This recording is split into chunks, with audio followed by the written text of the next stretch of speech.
Okay, so we're actually live tonight. This is Jeffrey Jones. I'm your Blue Table Talk host, and I have two exciting people that you guys gonna really love to talk to tonight. So we're gonna dig into it, but before we dig into it, we're gonna let me do a little housekeeping tonight. You know that Thursday through Saturday, in case you missed it, there will be a freeze. So get those water pipes and everything ready. Wrap them up. Get your pets and make sure they're inside. Your plants are inside. Everything is ready for the freeze. It's gonna be Thursday from 6 p.m. Starting at 6 p.m. all the way to Saturday at 12 p.m.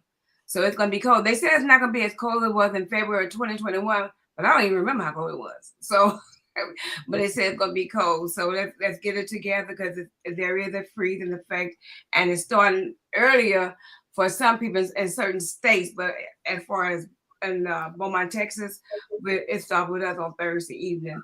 And but we're not God, so you never know when it starts. So just get prepared, get everything that you need and your food and everything, and so that you will be prepared for Thursday at 6 p.m. Thursday night.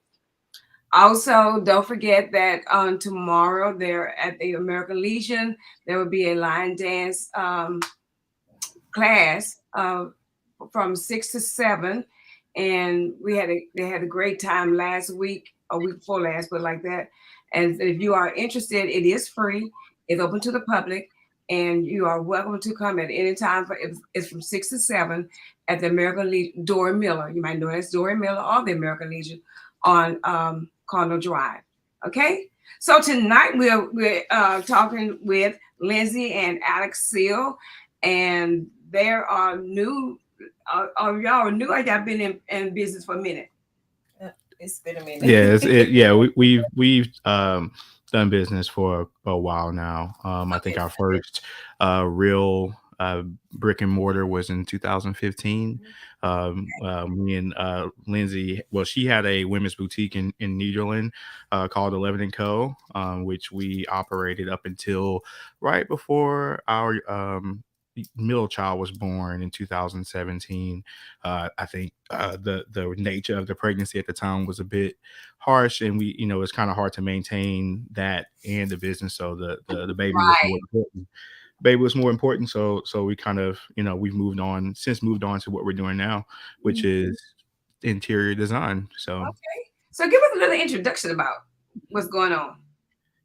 all right, I'll let Lindsay talk about her business and what she does. Okay. Great. So, I am an interior decorator. Our business is called Studio Seale Interiors. I do commercial and residential design, whether it's just decorating or fully remodeling.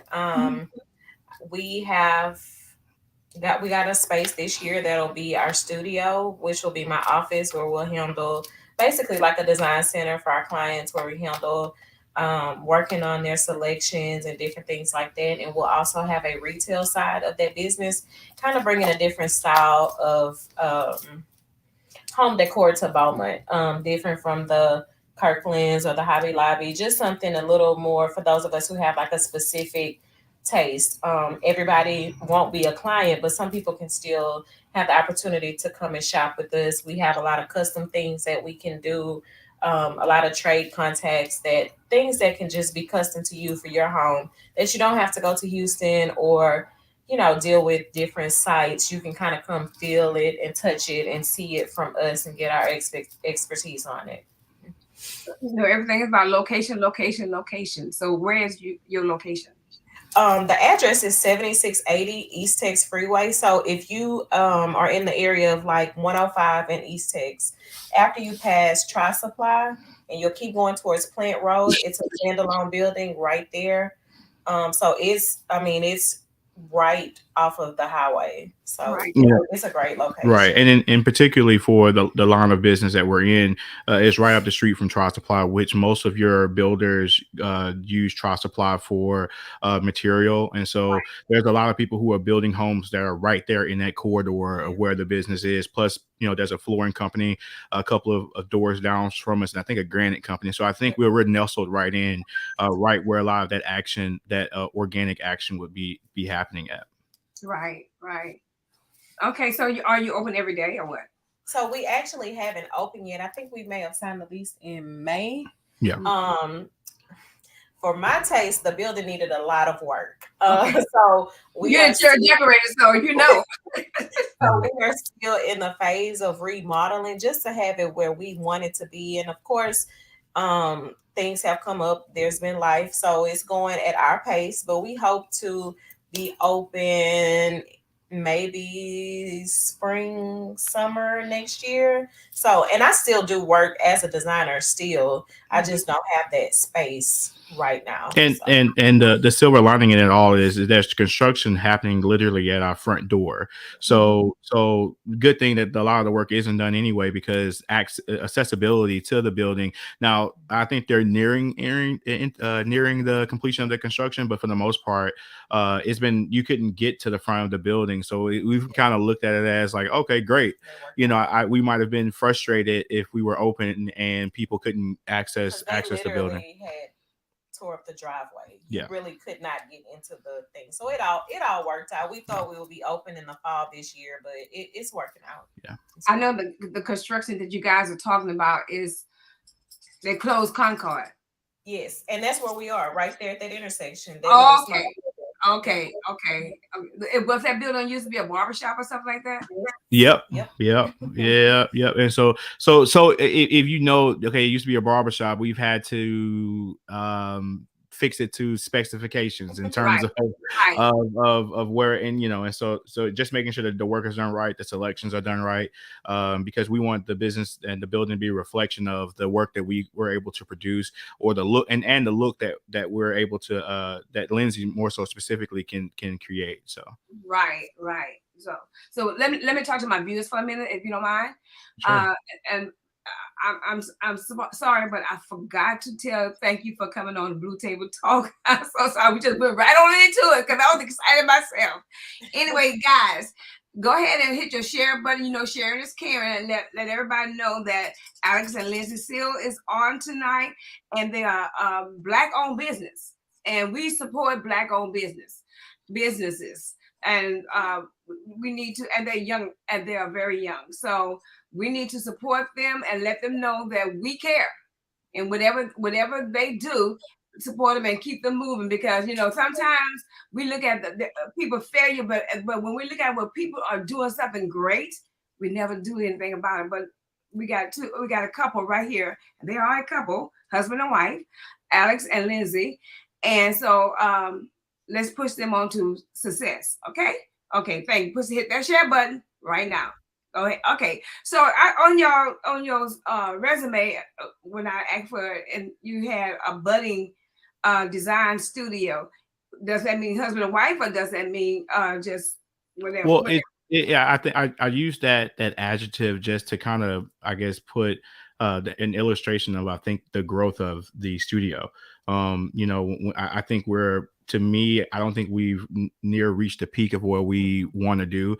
I think you've been in business maybe a year and a half now officially, and we've done somewhere in the neighborhood of 8 to 9 projects or so, full on. You know, we've got a couple of whole homes under our belt, full bathroom remodels, and you know, and I think we're just actually kind of not even peaking, just kind of entering a space to where, okay, this is building into not just a hobby, not just something that we're doing on the side. It's really become a mainstay in what we're doing, you know. So that's more so of what the thought process was in using that word, that term budding, because I just feel like it's you know, it's just like a rose, like a rose buds is beginning to blossom, and Mhm. that's the way I think about what we're doing in the design sense, at least. Okay, so your designing is just not interior designing; it's also constructive designing as well. Yes, so we do offer what we would call project management. Say Hmm. that you called us and you wanted to gut your bathroom and have it completely redone. We would basically handle that from A to Z. We would bring in contractors. We would get bids, go with the bid that from, because we have several contractors that we do work with. I help you with your selections. I'm there to meet with them. I'm there to watch the process almost daily. I basically treat it like it's my home if I were there spending my money on it. So we kind of do, like I say, there are people who just want the decor or people who want us to go totally into it. And I have several clients who, hey, I want to gut this room and have it redone and decorated. So we're not just offering just the surface. We can go as deep as you want it to go. Yeah. When Nancy, you say deep, like say you had a patio, okay, and you want to close it in. Y'all do. Yeah, we can facilitate getting it closed in. Yep. Yeah. Yeah, and we've kind of built a network of contractors who have different specialties, and so we definitely have someone in the Rolodex that can pretty much canvas anything from foundation to wall, stud, sheetrock, plumbing, masonry work, whatever it is that the job calls for. I think from end to end in terms of because and I guess the genesis of it is we built our own home, and so in 2018 we built our home. This is not necessarily our forever home, but we had the opportunity to be able to see kind of what that looks like, and then now from that we were able to make contacts that were fruitful for this endeavor. So we kind of one, we have firsthand experience on it from the standpoint of we've received this type of work, so now we've also have experience in being able to help and assist other people see those things through, and transparently, not to say we want to avoid any business. We try to kind of go for either whole home projects or maybe it's a living area, kitchen, something that's maybe on the larger scale. But that's kind of where we are. And I think I will say that we learned that there was a need for the project management because a lot of clients that have come to me have had, oh, the contractor was paid, he didn't come back, or I didn't know to look for this or to look for that. And so that's where our set of eyes come in. Like, we'll take care of that for you. We'll have contracts in place. We'll have things, in order to make sure that you aren't that you're protected. Like you're protected in the process, because I think a lot of times people you'll get help from a friend of a friend. Mm-hmm. And you don't necessarily know the people that you might be soliciting the work from, and we've been in this business long enough to know that some people are out there to swindle and take advantage of people. And so I think one of the big things that we offer is that protection to the client. And I think the on the other side of it as well, and we hear a lot of people who buy new homes that they are unsatisfied with the finishes that were like in the house. And so I think for us, it's like, okay, let us walk alongside you while you're in that selection process, so you don't have to buy a home and then have to redo the whole thing, or you want to redo the whole thing. You could have did it right the first time. It might, it'll cost you maybe a little bit more, but it won't cost you near as much to try to go back and redo and recapture what you thought you wanted once you get in it. So that's kind of what. So you saying you stand behind your business? Yeah. Absolutely. Why getting business if you don't stand behind it? I mean, a lot of people who don't, stand behind their business. Oh, you already fixed that, about this and that, and it's on you. It's on you now. So it's up to you to do what you need, what needs to be done, and then you all the money. You know what I mean? Yeah, well, I think that's where the quality control piece of what we offer as it's almost like we're the mediator, in terms of you as the recipient of the service may be reluctant to say something about some work being done or just the quality of something. We're your voice in that regard. If we've had, and then just transparently, we've had some people that had to go in and correct some things. They thought that it was straight, and we put a level on it, and it's not. This is not representative of the work that we want to produce. And so we've had to do that a few times where, just to make sure that the client is satisfied. So that's your name is what you got, and word of mouth marketing is the most powerful means to be able to build a business. And so I wouldn't dare want us to put ourselves out there in the context of, well, they didn't, my faucet been leaking ever since they came. Just Right. anything could trigger or set off a ill Exactly. response, and we want to try to safeguard ourselves from that. So So do you guys go behind other people's work? preferably we wouldn't, if the job calls for it, though. I think we've had situations where people, the client had got somebody to do their floor, and it wasn't done right, and Right. so we had to go in and redo it, and so it's unfortunate it wasn't done right the first time, but kind of is what it is once we get our hands on the project. Okay, so share your experience in working in this program. You've done a couple of homes, right? Yes, Already? ma'am. Yes, Okay, ma'am. so share that with us about, your business, with your business. Well, I'll say this, and I think one of the biggest lessons, and I don't know if Lyndsay will agree with me or not, but early on, we have skills like, Lyndsay can use a table saw, she can use a miter saw, she can use a drill if she needs to. So can I. I can, we can go in there and hang stuff if we need to, build a shelf, build a table. Actually, on some of our earlier projects, I've built the tables that are in the projects. I probably built 3 or 4 tables myself, but we come to find out that the time that we're allotted between families and other priorities, is best to outsource some of the things that we would normally do ourselves to somebody else, Mhm. and let them their expertise come into play. Now, Mhm. of course, we're not doing, I think one of the deepest things we did ourselves hands on is that we installed a wine wall in one of our clients' home. But that's probably one of the last times we did the work ourselves. And I think a word of advice to other entrepreneurs out there, or people wanting to get into business, as you begin to scale up, or as you begin to get more business, you got to look for opportunities to be able to delegate some of the tasks that are important, but somebody else can do.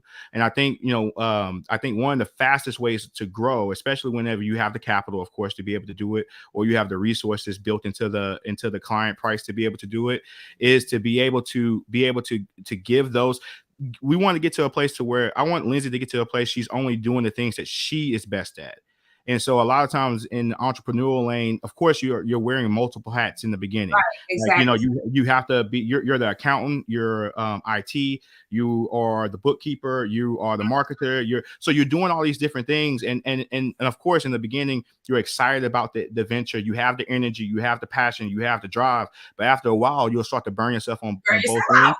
You'll Yeah. start to burn yourself out. And so I think one of the things that we needed to do, because we had multiple projects going on at once, and, oh, hey, Alex, I need you to come over and put the shelf together over here, and then wait, I need to go put up a picture over there. And it was like, we need to find somebody to kind of mediate some of these ancillary tasks. And so that's kind of, I think, one of the biggest things that we've kind of learned is just to, hey, it's okay. And I'll go back. I guess I'll go back to an example.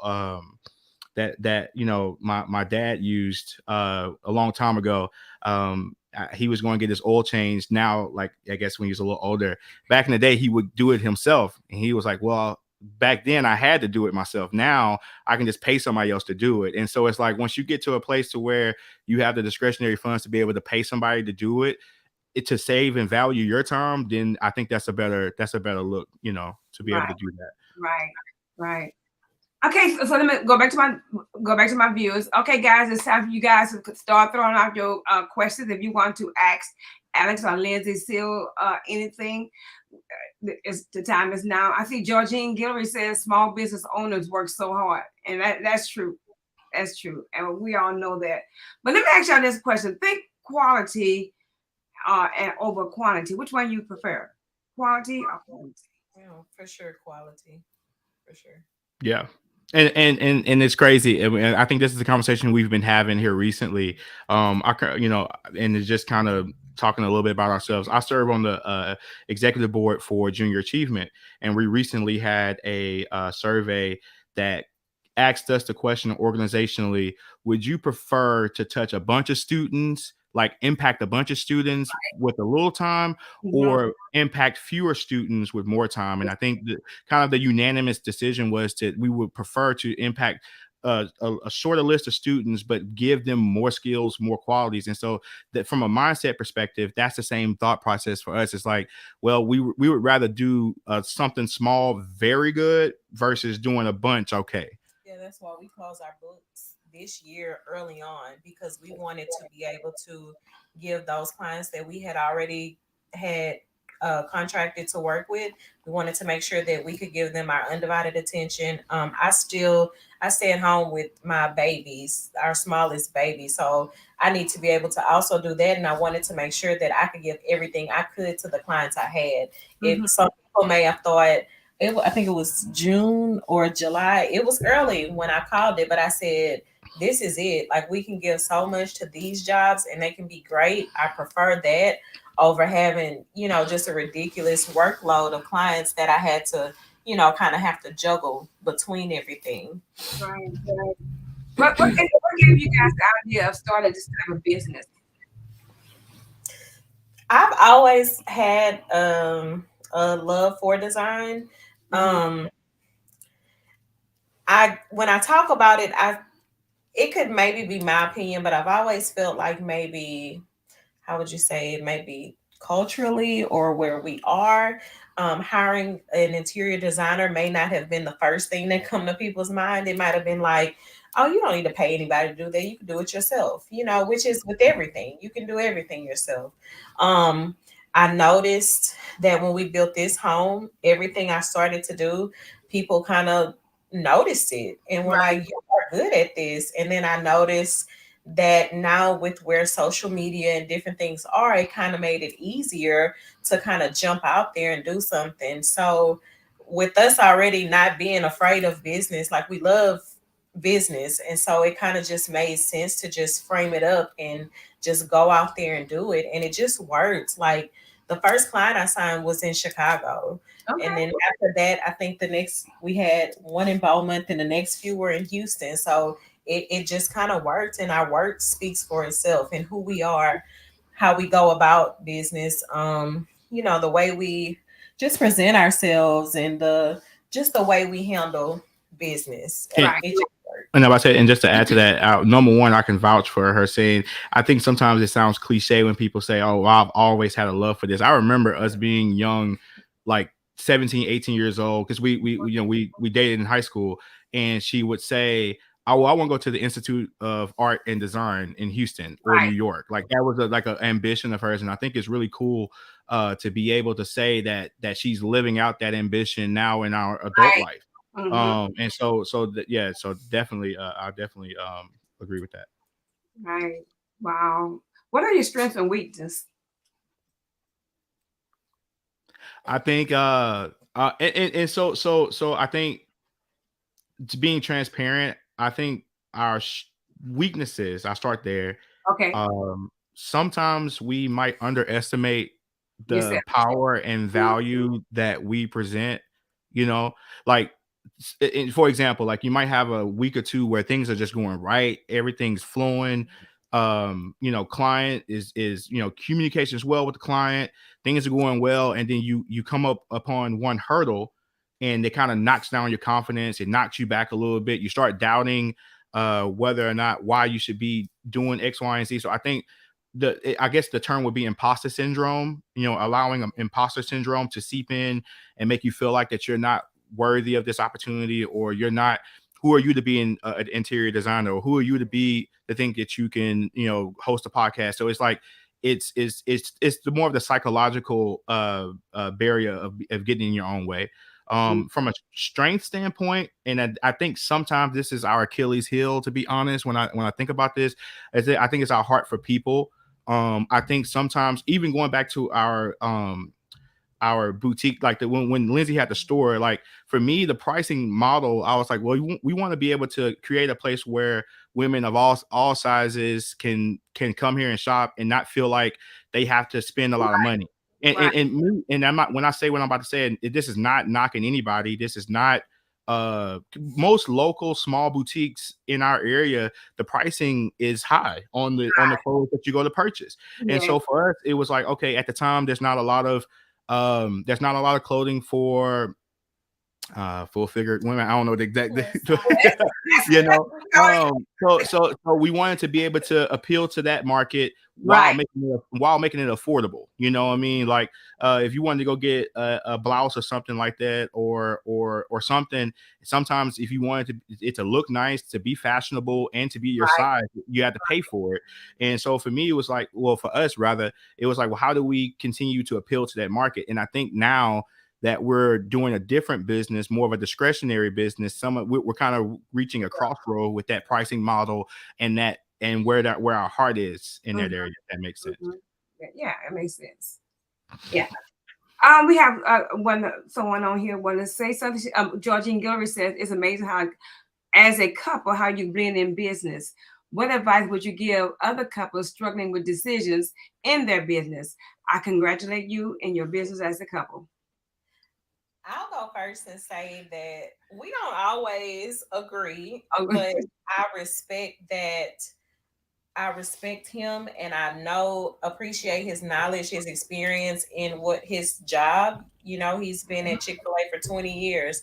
And so we both know different sides of business. I right, think for the most part, the things I know are things from what we've done and what I've learned and been through. So we both have different perspectives and I think they come together very well. right, Um, and so it just works. Yeah, and I 100% agree with what she said, and I'm just going to add to that in the context of, I believe we all, I just kind of on a very personal and transparent note, like we all go to church together, and we've been, you go to Antioch, we go to Antioch, and then there's a marriage ministry there, and we've been a part of the marriage ministry. We've been married for 11 years, part of the ministry for 12, and so I attribute, being totally honest, a lot of our relationship success is rooted in being around people who were married 10, 15, 20, 30 years. And at first, when we made the decision to kind of put ourselves around those individuals, it was kind of like, okay, what do we have in common with them? But at the same time, once we started to go through this journey that we call life, we started recalling those lessons that we learned. So I think that, as much as I think what a lot of relationships or a lot of people miss, as much as you invest in your knowledge and skill in that business, you got to invest in how you treat each other. You know what I mean? And I think that's kind of like, I think sometimes we misprioritize, like, hey, I want to be, for me, example, I want to be a podcaster. So I'm gonna get on YouTube. I'm gonna figure it out. I'm gonna read articles. But how much have you done that about being a husband? How much have you done that about being a wife? Like, and so I think that piece of it is where I think a lot of people misprioritize the forward-facing successes of a business. Because honestly speaking, yeah, we might post the marriage on Facebook and it gets a ton of likes, but how many likes and shares do the everyday successes of a couple get? You know what I mean? Like when I post something about my business or post something about something outside of a relationship, it gets the fanfare, it gets the attention. But when we're talking about us as a unit, us as a group, the society doesn't celebrate that as much as it should. So I right. think I I agree. think I think that's a hard walk. I think that's a hard walk to keep that focus. And I think that's something that we do. We still teach marriage ministry 3 or 4 times a year. So we keep that at the forefront. And when it does get to Lyndsay's point, she said we don't agree. That was a very light way of putting it. Sometimes, but when we reach those battlegrounds, it's like we know, what are we doing to each other? Like, is it really worth the strain and the strife? So you almost answered the next question I was going to ask you. How have you prioritized change from when you first started? And y'all blend together. Y'all put each other. You put your wife first. You put your husband first. Y'all come together as one. So and then y'all go into the business part of it, and that's how it's going to work. That's how, because Well, no, you're and not then going to agree on everything Alex say. No, you're not going to agree on everything that Lyndsay said, but you're going to come together to an end and say this is what we should do. Go ahead. I'm sorry, Alex. no, I was just going to just say, I think it's like, and I think one of the things that we kind of missed the mark on early in our relationship was just the I'm sorry, I'm trying to get my thoughts together here. is like we would say yes to everything. You know Mm-hmm. what I mean? Like every opportunity, because I think at a certain point, we've been kind of in this arena for the last 8 to 9 years in terms of being asked to be a part of this group or be a part of that committee. And it's like at a certain point, being transparent, I was like, oh, they think enough of us to ask us to participate in this and that, and then you understand, and then you start to miss the mark on your priorities, your main priorities. And so I think it's getting good at saying, hey, yes, I'm gonna do a few things. Going back to that quantity over quality conversation, it's like, yes, I'm gonna say no to a lot of good things to be great at a few things. And so I think that's kind of where we had to learn it the hard way. Like I said yes to some meaty commitments, and then it was like, okay, well, glad we're not doing that anymore. Glad I'm not doing that anymore. So Yeah, yeah. Okay, guys. I know you looking at Alex right now. You think, well, I know that guy from somewhere. Where do I know him from? Alex is. Alex, are you in management now at that place? yes, ma'am. So currently I serve as the executive director for the Chick-fil-A's here in Beaumont. And so I've been working at Chick-fil-A now 20 years. I started when I was 14 in 2002.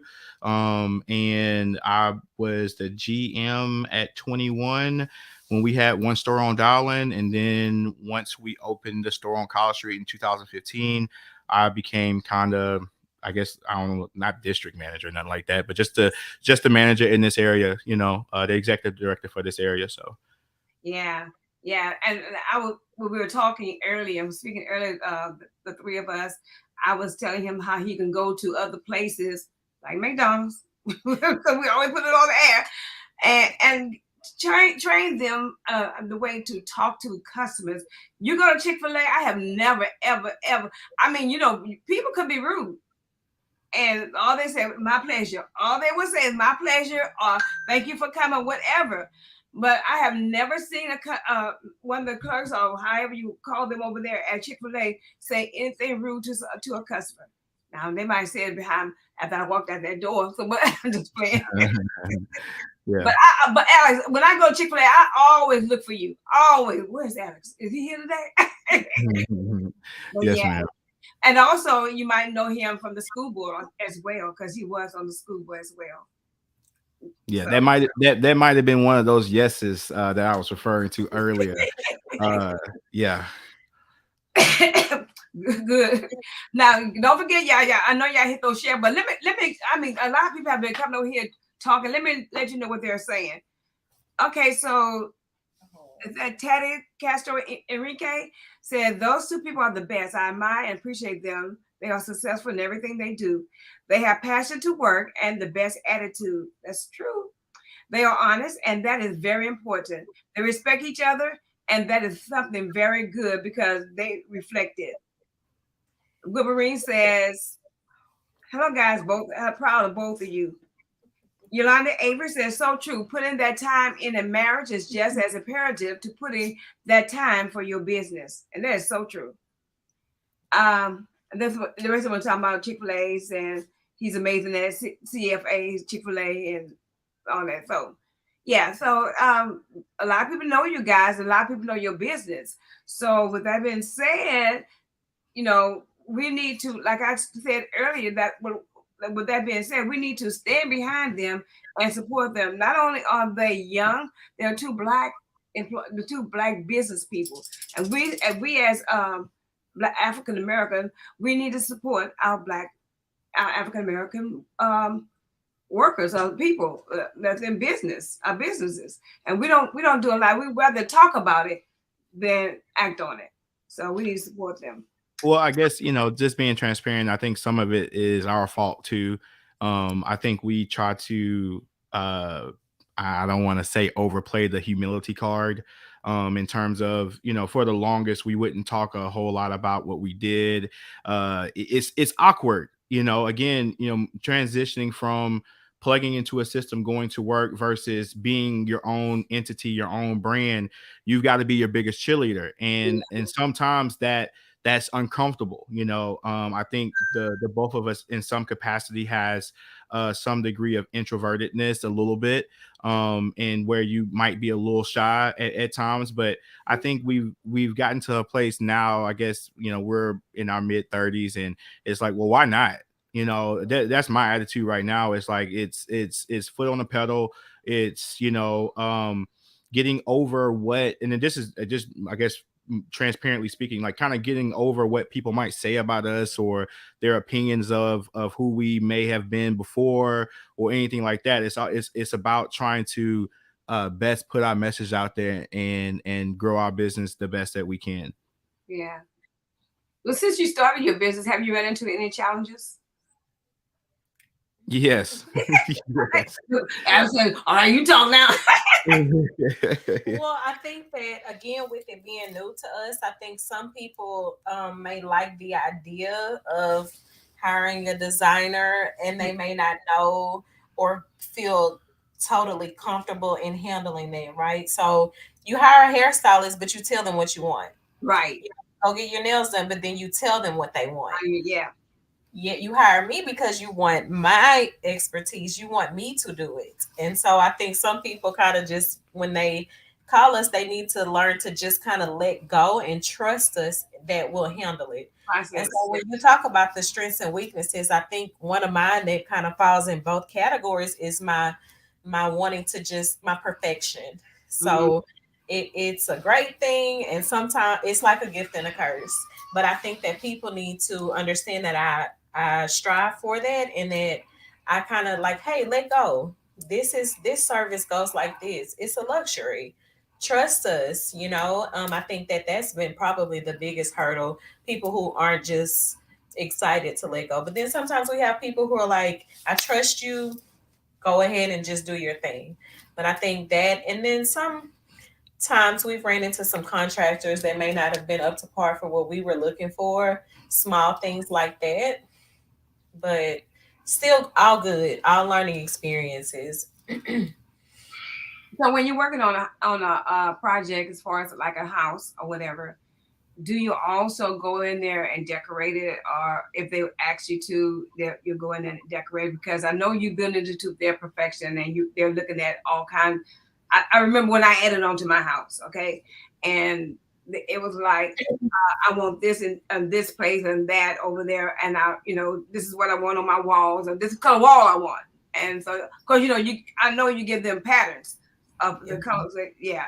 So do you go in there also say, well, if you're gonna get this color wall, you need your furniture in the house or your decoration, it needs to be this color. Do you do that? So we basically, when we have the consultation, we kind of determine exactly what you need us for. And that all is based on your budget. So there is, because some people don't understand it, there is a fee that you pay me, of course.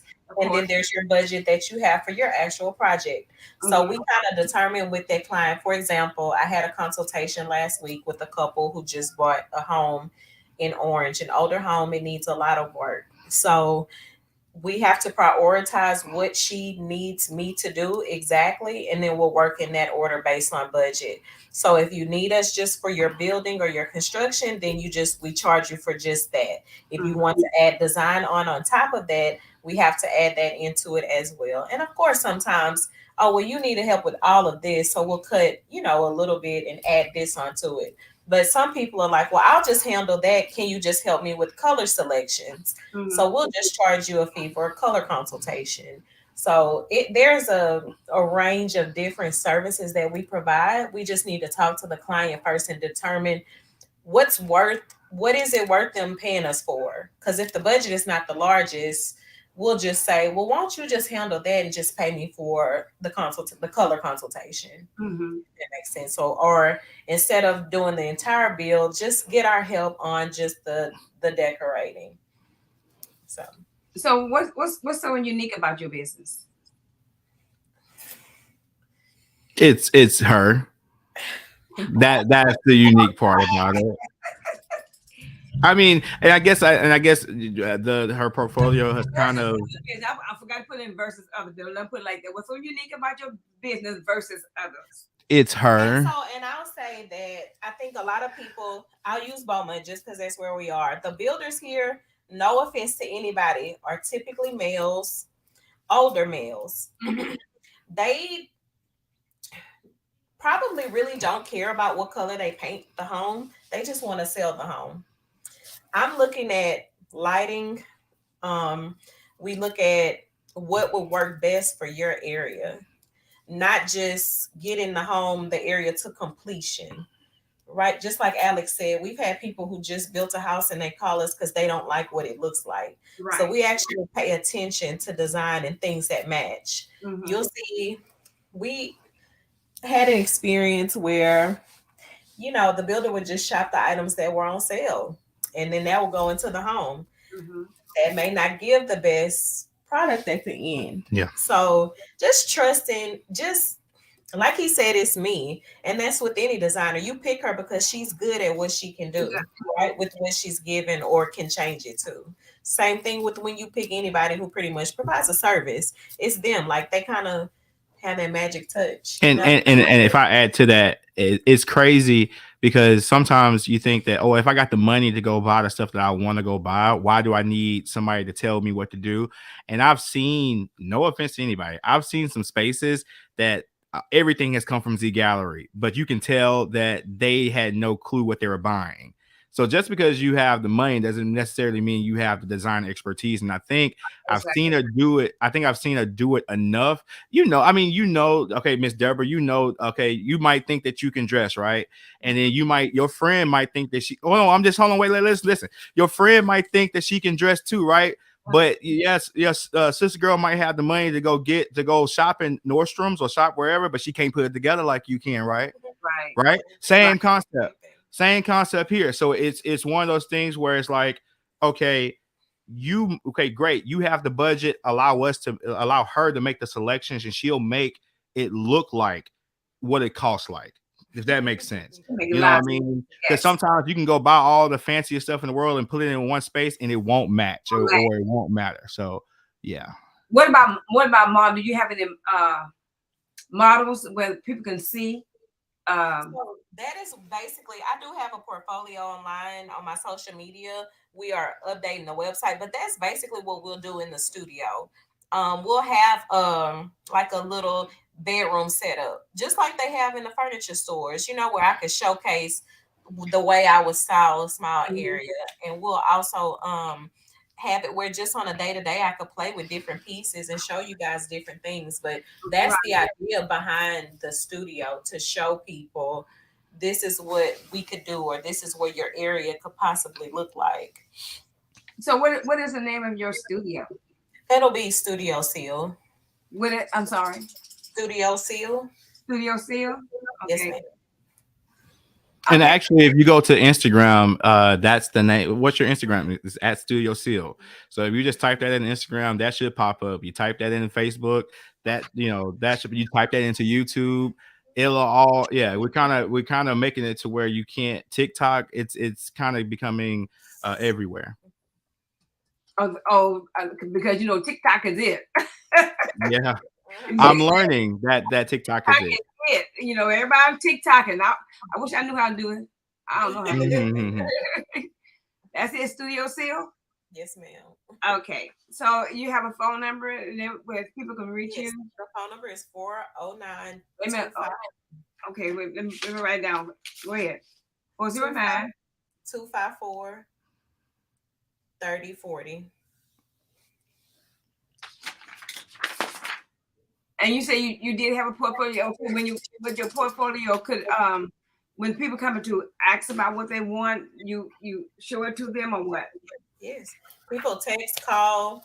We are available to talk and just see if we could be a help for what they need. We offer a free 15-minute discovery call to see if they're a perfect fit for us, and if we could work together on what they have. Right. Did you say 3040? Yes, ma'am. Okay. I'm trying to get together. I don't have my glasses on. I should have put them things on.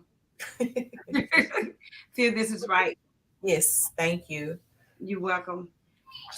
So as we go along, so far, have you enjoyed most about so far? What have you enjoyed most about your company? Is it you're getting more people to come in and work with you? Do you have any workers or just you guys? I have an assistant. She works with me sometimes if I need her, and she works now, but she works with me if I need her. And Alex is my partner. Right. Yeah. Other than that, it's Of just course.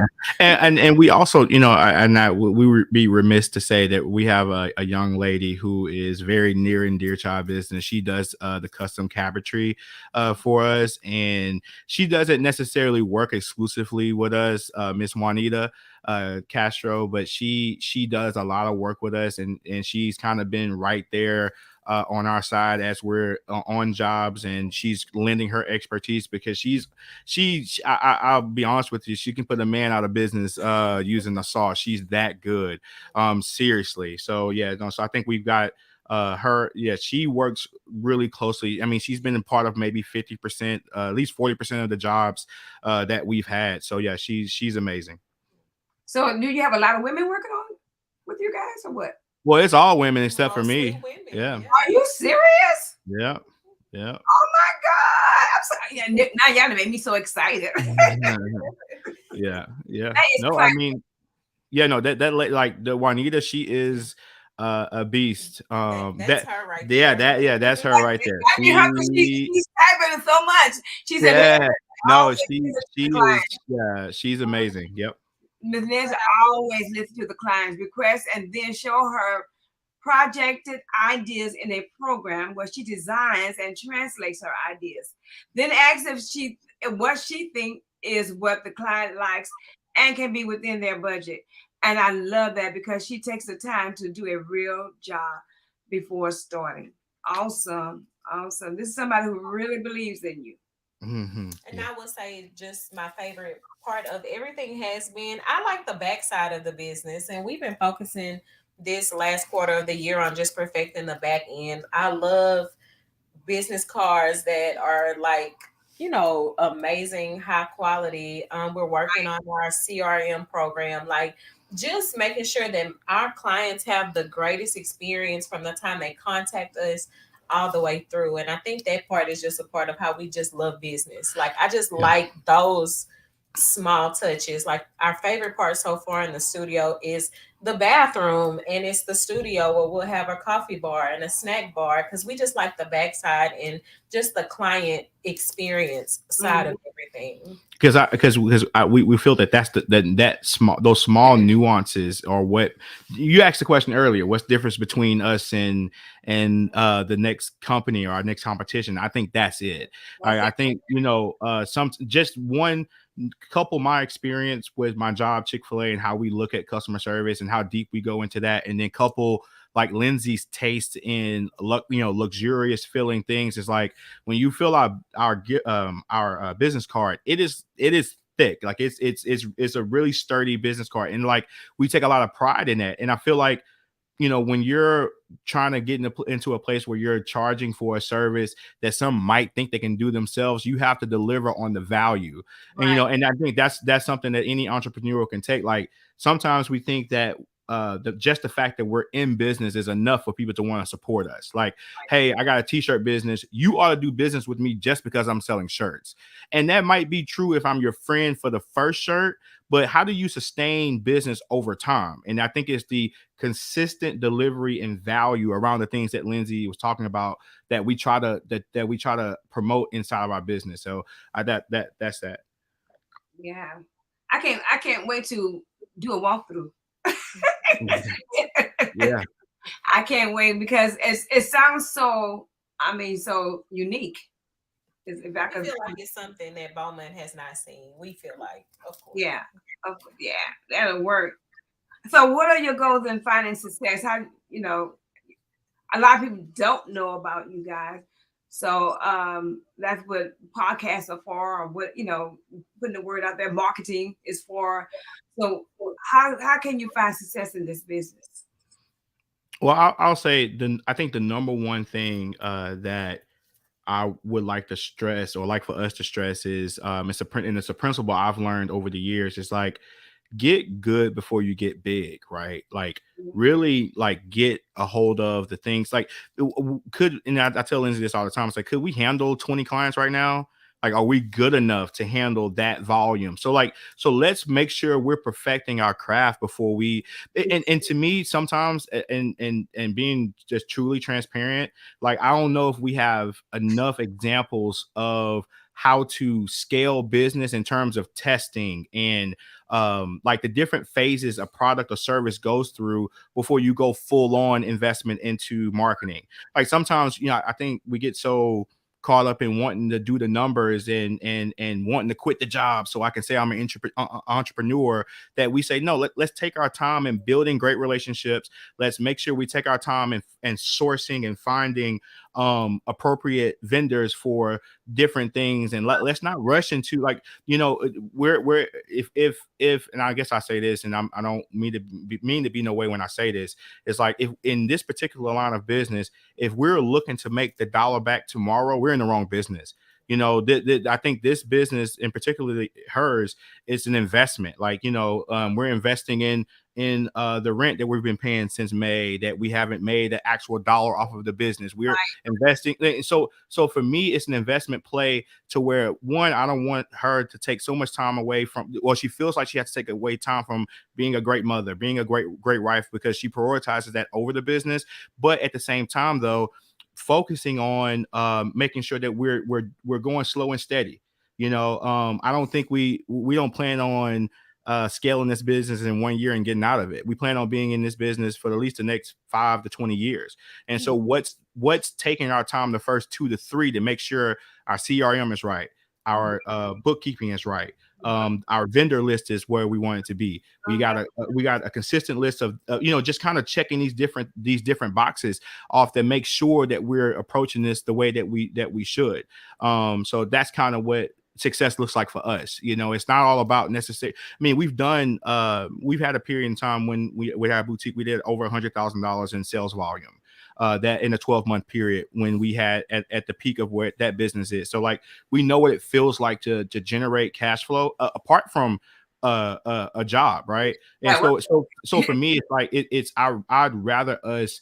Of course, we want to be profitable, right? What business doesn't want to be? But at the same time, though, it's about just doing it right without us sacrificing. We have a teenager, we've got a kindergartner, and we've got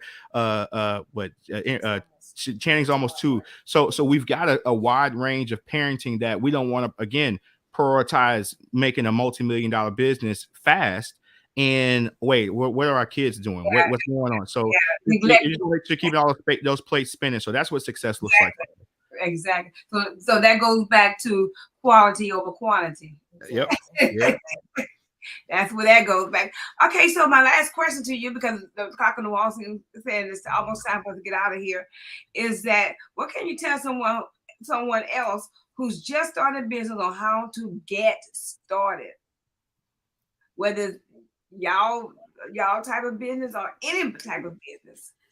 I would say that I think that having a clear vision of maybe what you want to do first, making sure you want to perfect that as best as you can. But I also think it's important to maybe talk to other people who could help you or lead you in a direction. And I am coming to see, probably in the last year or so and in the future, that I enjoy doing that, maybe with women, maybe with mothers. I'm not exactly sure, but I think talking to other people is important. And I think sometimes people may be secretive, or they may not want to do that for whatever reasons that they have. But I think that's important, because it could save everything we've been through and the investments we made. I think we could help some other people not even go through those things, as they get started on their journey. And I think using your resources, like, we didn't touch on it, but Alex has his podcast where he talks a lot about different things like that, in business and leadership, and just different tips. I think that just investing in yourself first helps, kind of get that started on the right path. Mhm. And I guess for the thing that I'll add to what Lyndsay said is you got to run your own race. Like I think we're oversaturated with a lot of different people doing a lot of different things. Like if you get on your timeline right now, and please, this is no offense to anybody, but it seems like we're running fads with whatever. Okay, is it credit repair this month, or is it's just it's so many different things people are doing to try to jump on just to make the money. Right. And it's like, do you have a clear passion for this? Because Mhm. if it's just a money grab, it's It's not gonna sustainable. never last. It's not sustainable. And then so that is that. And then plus you've got to do what you can do.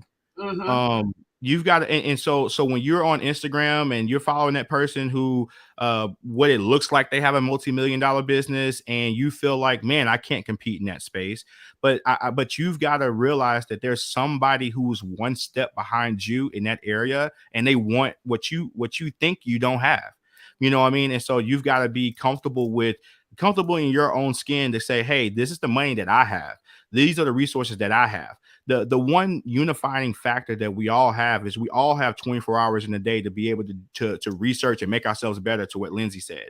And so Mhm. it's like, hey, you might not have the most money or the most capital, but you got time. Okay. Right. So until you are able to raise the capital to go do what you want to do, invest the time in becoming better. So when the opportunity arises and you have that capital, then you'll be the most equipped to be able to do it. You know what I mean? And so I tend to think that God doesn't make mistakes. Yes. And if you have the desire to do something, but you don't have the capital, that might be God saying, hey, you're not ready for that opportunity. Right. You know what I mean? So I'm not going to give you the resources to be able to pursue that opportunity until you get to a place to where you're ready for it. So, Mhm. Mhm. If you're faithful over little things, I'll make you rule over many. yep. That's what you said. Yeah. Yep.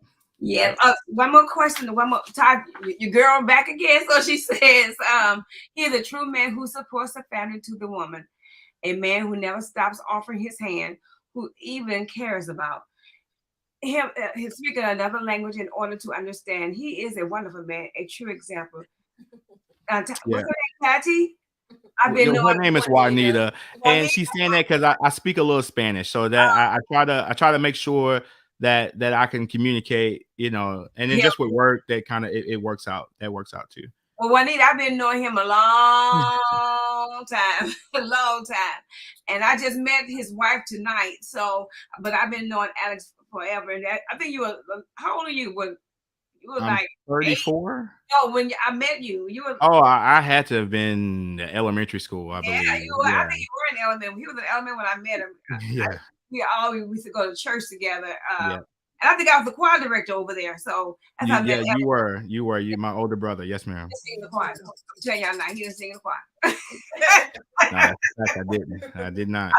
I think he thought I was mean or something. I don't know why he didn't sing. But anyway, I am so happy to. Oh, before we get off, what is the name of your podcast? It's the Pivot Experience, and you'll see on most of my advertising it says TPE rather than the Pivot Experience, but it is the Pivot Experience, where we focus on progress over perfection, Mhm.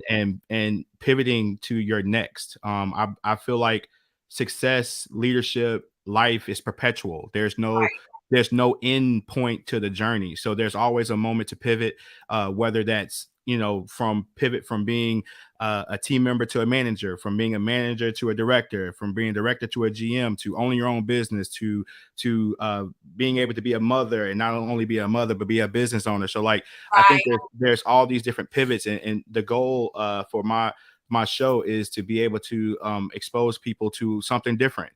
And then also just kind of give them a non-conventional means of being able to attain these successes. Oh, awesome.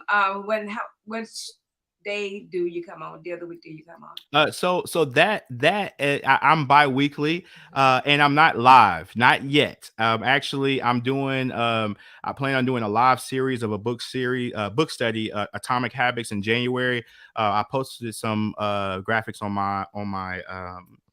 my socials about it. But yeah, I'm getting comfortable talking. To be honest, it may not seem like it, but this is not my natural form, talking online.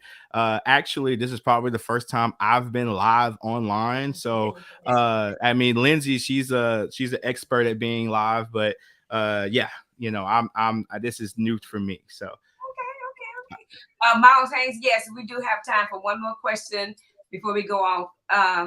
So I guess he's typing the question now, and so before we even go off, Lindsay, it's so great meeting you. And when we get ready to go off, guys, y'all stay on while I get my viewers off. Okay. yes, Okay. ma'am. Miles Haynes says, what are you most proud of pioneering the Beaumont Youth Council program? Thank you, Miles. I'll say that. So Miles has introduced another topic Yeah. to kind of the facet of what I do. I don't know how much time we have. I'm trying to make this as condensed as possible because I know you're nearing your time. But I am a part of I'm a part of a program with the Beaumont Chamber of Commerce that leads junior leadership Beaumont. I don't know if you're familiar with Leadership Beaumont, but that's a program where it takes 30 leaders a year and kind of exposes them to different opportunities and leadership things in the city. And you have a chance to talk about things that matter in the city. So now we have a high school version of that where we have juniors. We have a local government day, we have a economics day, and last year was the first year we did this, and we had a great group of leaders who I think are leaders who are birthed from this, who said, you know what, there was no way we were coming back to Beaumont after we graduated high school, but now going through this program, we want to be able to go off to college and then come back and impact what's going on in our city. Right. And so that initial group of students are now reigniting a program that you might be familiar with, that Councilman Aldwin Samuels originally had put into place, was the Beaumont Youth Advisory Council. Right. And so now myself, Miles, Councilman AJ Turner, and Krista Hunter, who was formerly at the chamber, now she's at LIT. We kind of head up this program where we've got a junior city council. There's a mayor, there's junior city councilman, there's a clerk. There's kind of a position that mirrors everything you would see on your real city government. And starting in January, we've already had our initial meetings. These kids are going to start meeting at city facilities and hosting their own city council meetings. And I'm telling you, if you or your listeners or viewers have a chance to be able to be a part of this, these kids are the rock stars of Beaumont. In my opinion, just being in a room, listening to them talk, listening to the ideas that they have. And we're essentially wanting to give those young people a platform to be able to impact what's going on here. Listening to Councilman AJ Turner, talking about just wanting to have Beaumont be a reflection of what the median age is for our city. Those kids are going to help usher in some good ideas. And they're going to have the opportunity by the end of this to be able to present a project to city council to get funded, and that they're going to have their name on, and that they're going to be able to forever have an opportunity to have their thumbprint on this city. So that's exciting to me. I know I didn't talk about that, and thank you, Miles, for bringing that to the forefront. But that's something that I'm really proud of. And actually, from this, once we do about a year or so of this, I want to be able to mirror this into other local governmental opportunities, whether that's we have a junior school board, we have a junior some junior port commissioners, so I really want to be able to expose because realistically, let's talk about it. I don't know how much time you got. We talk about Beaumont as being a lot of people who are not from here have a lot of things to say about the city, and whether it's the youth, crime, opportunity, whatever. And it's like, I feel like this, in a sense, is giving us an opportunity to be able to elevate the stakes here when it comes down to what our youth are exposed to and what they can be. And I feel like these 30 kids, well, it's not 30 kids, these 16 kids who are coming from BISD, Legacy, Kelly, Harmony Science, those kids are going to have an opportunity to show other children that, hey, it doesn't have to be Beaumont. It doesn't have to be the place that you're wanting to escape. The place that you were born and raised in, you have an opportunity to change the entire perspective of the city. So that's kind of what that's where my passion is about that. Thank you for Miles, kind of get me riled up a little bit. But yeah, no, that's kind of that's what our involvement is there. I mean, I'm for youth all together, always for the youth department. So if you want to do a podcast on you, Miles, or anybody, AJ, or anybody want to do a podcast with this subject, Beaumont Youth Council Program, feel free to call me and let me know, and we can form something and we can get it togetger so that the community can know more about it. And Absolutely. yes, our would, kids and graduate, Miles, come back to Beaumont. I'm gonna throw this. Since Miles put me on the spot. Miles is actually our official leg that we work with the city of Beaumont. So he would be the person that we need to get on here. Me and him and AJ, maybe all four of us can get on here and talk about what's going on with this program in more detail. Okay, I mean soon too. I'm talking soon. Miles, you hear me, right? I'm talking soon. And you've got my number, and I can create a group text with all of us in it so we can have a nice conversation. Okay, cool. That'll work. Well, I really have to throw this person to you guys because I mean, I have to do this. So here's another person says, her name is Ruby Seale. She says, well said, congratulations. Proud to see you using faith and truth to good you all. Go in Jesus' name. So that was Ruby Seale. Okay. So thank you guys for being part of Blue Table Talk tonight. And a success, prayers for success for your business.